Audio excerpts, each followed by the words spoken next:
How to buy Prime membership in Amazon. Hi guys, welcome back to another episode. In this tutorial I'm going to show you how you can buy Prime membership on Amazon. So in order to use Prime membership on Amazon, first thing first, you'll have to open up a web browser. So you cannot do it with the help of an application.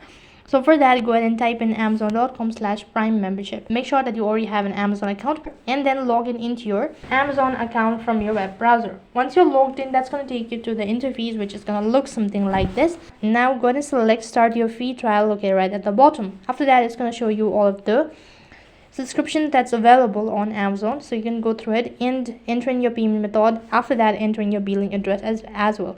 On the first purchase of your Prime membership, you do not have to pay a certain penny because you're starting a free trial. After 30 days, your free trial will end, and from then onwards you'll have to start paying for it. So try Prime will look here at the bottom after you're done entering all of these information, and then you'll have successfully bought Prime membership on Amazon. So that's how you can buy Prime membership on Amazon. That is all for this video.